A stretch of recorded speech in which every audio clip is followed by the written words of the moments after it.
Il y a une question qui revient souvent. Chaque fois qu'un scandale éclate dans le monde, tout s'effondre. Que cela soit un dirigeant, un homme respecté, une personnalité admirée, les journaux parlent d'erreurs, mais les gens sont choqués. Et on entend toujours la même phrase. Comment est-ce possible?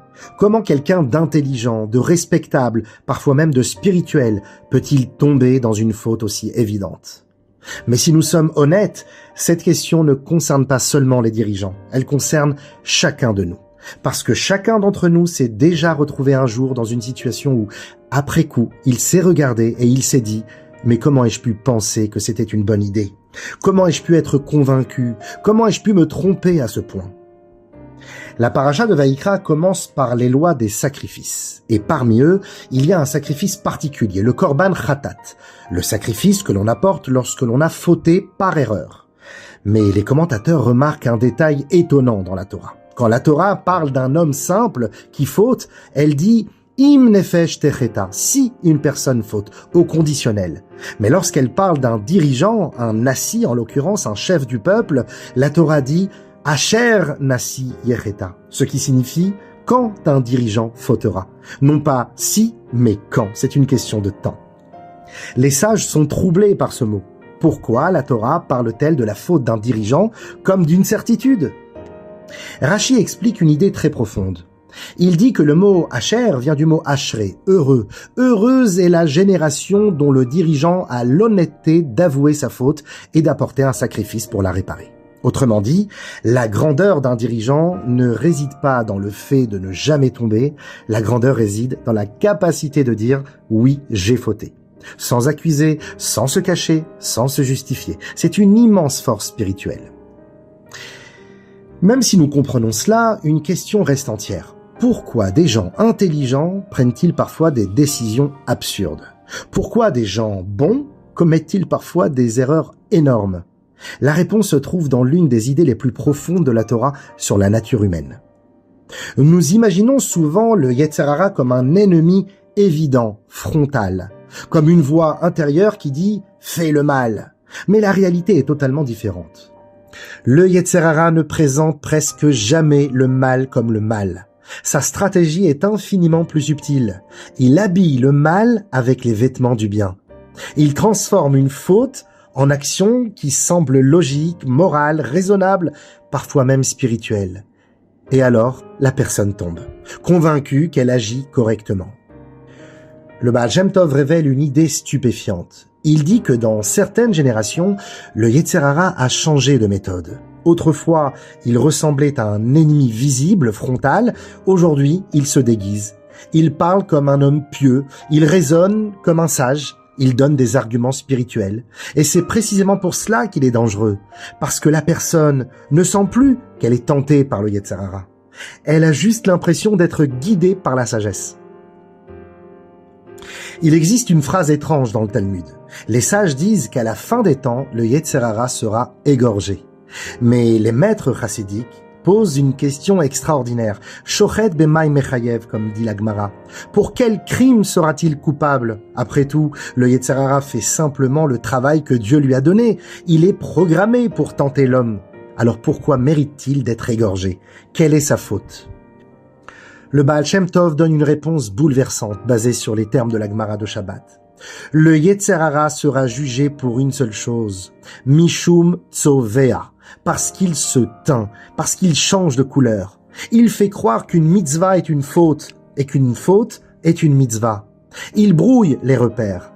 Il ne te dit pas « fais le mal », il te dit « fais ceci, c'est la bonne chose à faire ». Et c'est pour cela qu'il est condamné, car c'est un trompeur. Regardons le premier péché de l'histoire. Adam et Ève et le fruit défendu. La Torah dit que le fruit était bon à manger, agréable à regarder, désirable pour la sagesse. Mais pourquoi la Torah insiste-t-elle autant sur ces qualifications? Eh bien parce que le serpent n'a pas présenté le fruit comme une rébellion. Il l'a présenté comme un progrès, non pas comme une révolution, mais comme une évolution, comme un chemin vers la connaissance.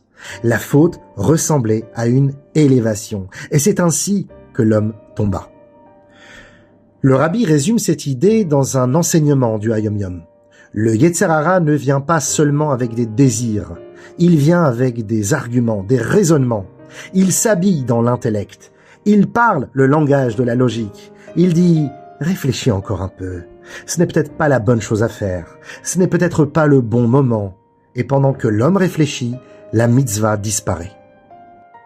Le rabbi racontait l'histoire d'un gabaï de Tzedaka, un responsable communautaire. Un homme honnête, un homme droit. Un jour, une famille très pauvre, qui avait l'habitude de lui demander de l'aide, avait besoin d'aide urgente. Et le gabaï décida d'aller voir un riche chassid. Il frappa à sa porte, il attendit. Et pendant qu'il attendait, les pensées commencèrent. Pourquoi toujours aider cette famille? Peut-être que cet argent devrait aller ailleurs.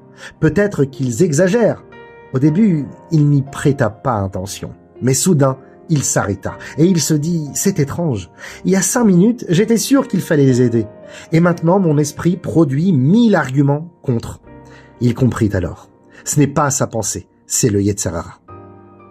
Rabbi Elimelech de Lizensk disait que le Yetzer Hara ne vient presque jamais avec une faute claire. Il vient avec un raisonnement spirituel. Un jour, un homme vint lui demander conseil et il lui dit « Rabbi, j'ai décidé d'arrêter d'aider certaines personnes pauvres et de concentrer mon argent ailleurs. » Rabbi Elimelech demanda « Mais pourquoi ?»